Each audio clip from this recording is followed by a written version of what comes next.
Hey, what's up, guys? I hope you are all well. Today we will talk about the fast on Ashura.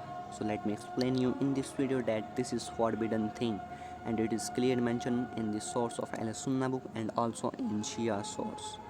In Al Sunnah wal Jamaat books, it is clear mentioned that this fast was observed by the Jews on the day of Ashura. And also in Shia books, it is clearly mentioned that the Banu Umayyah observed this fast in joy of killing Imam Hussain alayhi salam in Karbala. So let's start the video with the narration of Bukhari. Bukhari International Hadith number 202 narrated from Aisha. Ayesha कहती है कि उन्होंने फरमाया कि जahलियत में कुरैश अशूरा का रोज़ा रखा करते थे, यानी जब कुरैश जahलियत के ज़माने में था तब वो अशूरा का रोज़ा रखते थे। लेकिन जब रसूल खुदा सल्लल्लाहु अलैहि वसल्लम मदीना तशरीफ़ लाए तो वो खुद भी रोज़ा रखते थे और दूसरों को भी इसका रोज़ा रखने का हुक्म देते थे। लेकिन जब रमज़ान के रोज़े फ़र्ज़ कर दिए गए तो अशूरा का रोज़ा छोड़ दिया गया, यानी जब रमज़ान आया तो रोज़े जो अशूरा का था वो रखने छोड़ दिए थे। बुखारी की हदीस 2666। हज़रत अब्दुल्ला बिन अब्बास से सुना, वो फरमा रहे थे कि जब रसूल खुदा ने योम अशूरा का रोज़ा रखा और इसका रोज़ा रखने का हुक्म दिया तो सहाबा ने अर्ज़ की, या रसूल अल्लाह, यही दिन है जिसकी यहूद व नसरा तज़ीम करते हैं। इस पर रसूल अल्लाह ने फरमाया, जब आइंदा साल होगा तो अगर अल्लाह ने चाहा तो हम 9वीं का रोज़ा रखेंगे, यानी फिर हम 10वीं का रोज़ा नहीं रखेंगे। जैसे कि रवायत से वाज़ह हो गया कि रसूल खुदा ने 10वीं का रोज़ा यानी रखने से ममानत फरमाई है। सही मुस्लिम की रवायत है कि अशद बिन कैस हज़रत इब्ने मासूद के यहाँ आए, वो खाना खा रहे थे। उन्होंने कहा, अबू रहमान, आज तो अशूरा का दिन है। तो उन्होंने जवाब दिया, रमज़ान की फ़र्जियत नाजिल होने से पहले इस दिन का रोज़ा रखा जाता था, यानी ज़माना जहलियत में इस दिन का रोज़ा रखा जाता था। जब रमज़ान का हुक्म नाजिल हो गया तो उसे तर्क कर दिया गया, यानी ख़त्म कर दिया गया। लिहाजा अगर आप रोज़ा से नहीं हैं तो खा लें। लिहाजा जब साहबी रसूल कह रहे हैं कि रोज़ा ख़त्म हो गया है तो फिर आप किस शान में रोज़ा रखते हैं भाईजान? किसके कहने पर रोज़ा रखते हैं? किसकी सुन्नत पे अमल कर रहे हैं आप? तमामुल मिन्ना फिल ताल्लुक़ अला फ़िक़्ह सुन्नत तलीफ़ मोहम्मद नासिरुद्दीन अल्बानी, ये अपनी किताब में क्या फरमा रहे हैं, मुलाहिज़ा फरमाइए। यौम अशूरा के रोज़े की फ़जीलत के बारे में जो कुछ बयान किया गया है, इस पर नमाज़ पढ़ना, खर्च करना, रगना और तेल लगाना और सुरमा लगाना कातिल हुसैन की तरफ से मुतारिफ़ कराई गई बिदअत हैं, यानी ये तमाम चीज़ें बिदअत में शामिल होंगी, लिहाज़ा इससे इज्तनाब करें। बिल्कुल इसी तरह की हदीस फैज़ुल कदीर में भी है।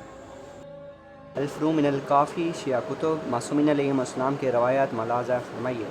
सबसे पहले कि इमाम जाफ़र सादिक़ अलैहिस्सलाम से रवायत है कि अशूरा के दिन मदीना मनव्वरा में रोज़े ना रखो, ना अपने वतन में और ना ही किसी और शहर में। इमाम जाफ़र सादिक़ अलैहिस्सलाम से रवायत है कि ये रोज़े का दिन नहीं है, अशूरे का दिन रोज़े का दिन नहीं है, बल्कि ये गम और आफ़त का दिन है जो आसमान और ज़मीन वालों और तमाम मोमिनीन पर दाखिल हुआ है, और इब्ने मरजाना के ख़ानदान ज़ियाद और अहले शाम के लिए खुशी और मसरत का दिन है, और खुदा इन पर और इनकी औलाद से नाराज़ है।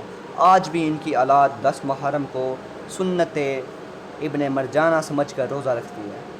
काफ़ी की एक और रवायत है कि जिसमें किसी ने मौला इमाम रज़ा अलैहिस्सलाम से अशूरा के रोज़े के बारे में पूछा और इसके बारे में लोग क्या कहते हैं, तो मौला इमाम रज़ा अलैहिस्सलाम ने फरमाया, आप मुझसे इब्ने मरजाना के रोज़े के बारे में पूछ रहे हैं? ये वो दिन है कि जिस दिन ज़ियाद के ख़ानदान के दीवेदारों ने हुसैन अलैहिस्सलाम के कत्ल की वजह से रोज़ा रखा था, इसलिए हमने इसे बदकिस्मत समझा और हमारे दुश्मन ने इसे मुबारक समझा। यौम अशूर कत्ल हुसैन अलैहिस्सलाम का दिन है, ना कि किसी खुशी का दिन। तो बराए मेहरबानी इस दिन का रोज़ा तर्क करें। इमाम रज़ा अलैहिस्सलाम से इसी बारे में हदीस निकली हुई है कि जो भी इस दिन का रोज़ा रखेगा तो आले उमैया की तरह इसके नसीब में भी जहन्नम की आग लिख दी जाएगी। तो जिस तरह उन्होंने खुशी में रोज़ा रखा, इसी तरह जो भी रोज़ा रखेगा उसके नसीब में जहन्नम की आग लिख दी जाएगी। आलिया शेख दूसरी सफ़ा नंबर 667 में कि ये दिन इमाम हुसैन अलैहिस्सलाम की शहादत का दिन है कि अगर तुम इस दिन इमाम हुसैन अलैहिस्सलाम पर होने वाले मुसाइब से राज़ी व खुश हो तो इस दिन रोज़ा रखो। बन्नु उमैया के कुत्तों ने और अहले शाम के जिन्होंने इमाम हुसैन अलैहिस्सलाम को शहीद किया, वो इस दिन को मुबारक समझकर रोज़ा रखते हैं, और जैसा कि उन्होंने कहा था कि अगर हम हुसैन अलैहिस्सलाम को शहीद कर दें तो हम इस दिन रोज़ा रखेंगे। तो शिया और सुन्नी दोनों मसादर से साबित हो गए कि यौम आशूर का रोज़ा कहीं से भी साबित नहीं। इसकी ममानत शिया सुन्नी दोनों की रवायात और अहादीस में आई हुई हैं, तो लिहाजा इससे इज्तनाब करें। और खुदा वन मुतआल से दुआ है कि हमें मोहम्मद व आले मोहम्मद अलैहिस्सलाम की तालीमात पर अमल करने की तौफीक अता फ़रमाए। खुदा हमें कोई गम न दे सिवाय गम शबीर अलैहिस्सलाम। اللہ حافظ.